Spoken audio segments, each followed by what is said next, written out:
कुरुक्षेत्र का 17वां दिन समाप्त हो चुका था। सूर्य अस्ताचल की ओर झुक चुका था। रणभूमि में हजारों योद्धाओं के शव बिखरे पड़े थे। धूल, रक्त और टूटे हुए रथों के बीच एक महान योद्धा निश्चल पड़ा था। वो था सूर्यपुत्र कर्ण। उसका रथ धंस चुका था, उसके शस्त्र प्रभावहीन हो चुके थे और अर्जुन के बाण ने उसके शरीर को भेद दिया था। पूरा कुरुक्षेत्र मानो स्तब्ध था। दूर खड़े कृष्ण गंभीर दृष्टि से कर्ण के निर्जीव शरीर को देख रहे थे। उनके मुख पर विजय का गर्व नहीं था, बल्कि एक गहरी शांति थी, क्योंकि वे जानते थे आज धर्म की विजय का मार्ग तो प्रशस्त हुआ है, परंतु साथ ही पृथ्वी ने अपना एक महानतम दानी और योद्धा भी खो दिया है। उसी क्षण आकाश में एक अद्भुत प्रकाश फैला और सूर्य मंडल से एक दिव्य पुरुष प्रकट हुए। उनका तेज हजारों सूर्यों के समान था। वे सूर्य देव थे। उनकी आंखों में अग्नि थी, पर उस अग्नि के भीतर एक पिता का दुख भी छिपा हुआ था। उन्होंने पृथ्वी पर पड़े कर्ण के शरीर को देखा, फिर सूर्यदेव की दृष्टि श्री कृष्ण पर जाकर ठहर गए। उन्होंने गंभीर स्वर में कहा, वासुदेव। श्री कृष्ण ने हाथ जोड़ लिए। प्रणाम सूर्य नारायण।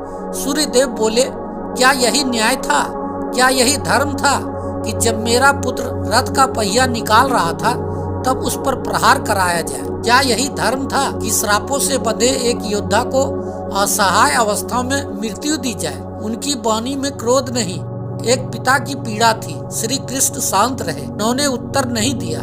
सूर्यदेव फिर बोले, बताइए वासुदेव, मेरे पुत्र का अपराध क्या था? कृष्ण मौन रहे। सूर्यदेव का स्वर और भारी हो गया। मेरा पुत्र जन्म से ही पीड़ा सहता रहा। क्या उसका अपराध यही था कि वह कुंती के गर्भ से जन्मा था, या यह कि जन्म लेते ही उसे त्याग दिया गया? जब संसार उसे सूत पुत्र कहकर अपमानित कर रहा था तब वह मौन रहा। जब गुरु द्रोण ने उसे शिक्षा देने से मना कर दिया तब भी वह मौन रहा। द्रौपदी के स्वयंवर में जब स्वयं द्रौपदी ने सूत पुत्र कहकर उसका अपमान किया तब भी वह मौन रहा। जब उसे परशुराम का श्राप मिला तब भी उसने किसी को दोष नहीं दिया। तो बताइए कृष्ण, ऐसे पुरुष को इतनी कठोर मृत्यु क्यों मिली? तब श्री कृष्ण ने कहा, सूर्यदेव, कर्ण का अपराध केवल इतना था कि वह सत्य को जानकर भी अधर्म के पक्ष में खड़ा रहा। सूर्यदेव की आंखों में चमक कौंधी। क्या मित्रता निभाना अधर्म है? क्या जिसने जीवन भर केवल अपमान पाया उसका उस व्यक्ति के प्रति ऋणी होना अधर्म है जिसे उसने सम्मान दिया? श्री कृष्ण मुस्कुराए। मित्रता अधर्म नहीं है, परंतु मित्रता के कारण अधर्म का साथ देना अवश्य अधर्म है। सूर्यदेव ने कर्ण के शरीर की ओर देखा, फिर बोले, तो क्या मेरे पुत्र में कोई महानता नहीं थी?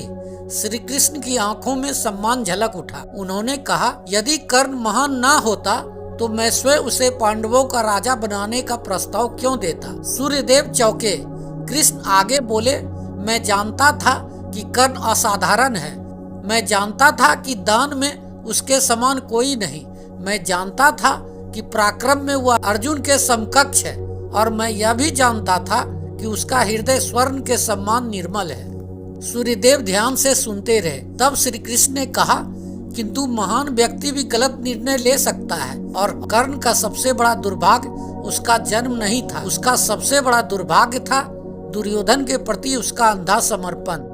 सूर्यदेव मौन हो गए। श्री कृष्ण आगे बोले, आज यदि कर्ण पांडवों के साथ होता तो शायद यह युद्ध कभी नहीं होता, पर उसने अपने मित्र को नहीं छोड़ा और इसी कारण वह इतिहास का सबसे दुखद नायक बन गया।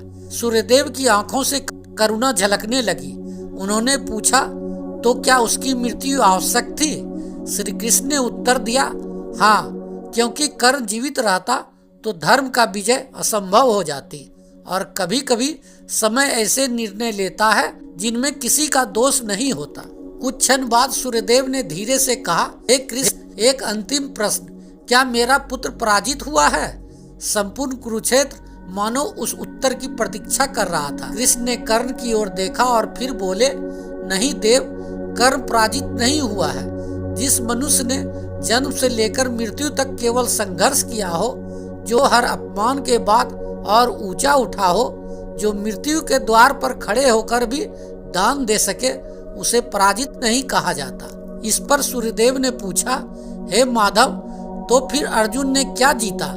कृष्ण बोले, अर्जुन ने युद्ध जीता, पर कर्ण ने युगों का सम्मान जीता। अर्जुन विजेता कहलाया और कर्ण मरकर भी अमर हो गया। यह सुनकर सूर्यदेव की आंखें बंद हो गई। एक पिता के हृदय को उत्तर मिल चुका था। तब सूर्यदेव ने अंतिम बार श्री कृष्ण की ओर देखा और कहा, वासुदेव, आज मैं अपने पुत्र को खोकर भी गर्वित हूँ, क्योंकि संसार उसे पराजित योद्धा के रूप में नहीं, दानवीर कर्ण के रूप में याद रखेगा। श्री कृष्ण मुस्कुराए और बोले, सूर्यदेव, जब तक धर्म, दान और मित्रता की चर्चा होगी तब तक कर्ण का नाम अमर रहेगा। सूर्यदेव ने अपने पुत्र की आत्मा को अपने तेज में समाहित किया। आकाश का प्रकाश धीरे धीरे विलीन हो गया और कुरुक्षेत्र की उस रक्त रंजित भूमि पर केवल हवा की धीमी सरसराहट शेष रह गई। पर उस दिन एक सत्य संपूर्ण सृष्टि ने जान लिया कि युद्ध में अर्जुन विजय हुए थे, पर अमृत कर्ण को प्राप्त हुआ था। अगर आपको यह वीडियो अच्छा लगा हो तो लाइक, शेयर और सब्सक्राइब अवश्य करें। धन्यवाद।